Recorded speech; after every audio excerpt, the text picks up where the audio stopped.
Muscle আর bag মানির মাধ্যমে অন্যের বুট হাইজ্যাক করবেন। তাদের প্রতি আমাদের স্পষ্ট বার্তা, আমরা যুবক হয়ে বিস্ফোরিত হব ইনশাআল্লাহ।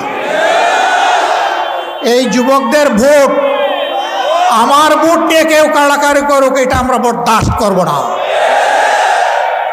যুবকরা, তোমাদের ভোট তোমরা দিবা, আমরা তোমাদের পাশে থেকে লড়াই করব, তোমাদেরকে সাহস যোগাবো, শক্তি যোগাবো।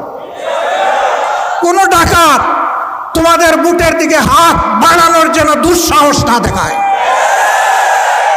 এখন থেকে সেইভাবে যুবকদেরকে প্রস্তুত হতে হবে। তোমার যাকে পছন্দ তাকে ভোট দিও, আমাকে দিবা না দিবা এটা তোমার ব্যাপার, কিন্তু তোমার ভোটের জন্য আমরা লড়ে যাব ইনশাআল্লাহ। প্রিয় দেশবাসী, আমরা একটা মানবিক বাংলাদেশ চাই, যে বাংলাদেশটা প্রত্যেকটা মানুষকে সম্মান করবে এবং ভালোবাসবে। এই বাংলাদেশটা আমরা চাচ্ছি। আমরা একটা ক্ষতবিক্ষত একটা মজলুম দল হিসাবে ভাই আমরা পারতাম 5 তারিখের পরে কিছু উল্টাপাল্টা কাজ করেন। হ্যাঁ, উল্টাপাল্টা কাজ করে হয়তো মানুষের কাছ থেকে পার পেয়েও যেতে পারে, কিন্তু আল্লাহর দফতর থেকে কে আমাদেরকে বাঁচাবে? এই জন্য আল্লাহ তাআলাকে ভয় করি বলেই আমরা মানুষকে সম্মান করার পক্ষে।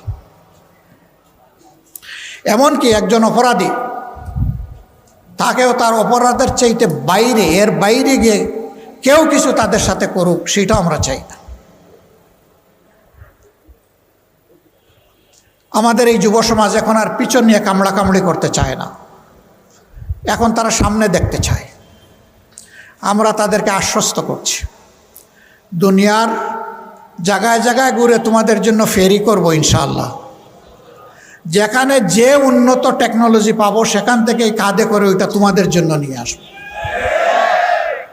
তোমরা যাতে টেকনো বেসড একটা মানবিক সমাজ গড়ে তুলতে পারো। মরার আগে দেখে যেতে চাই সন্তানেরা ভালো আছে।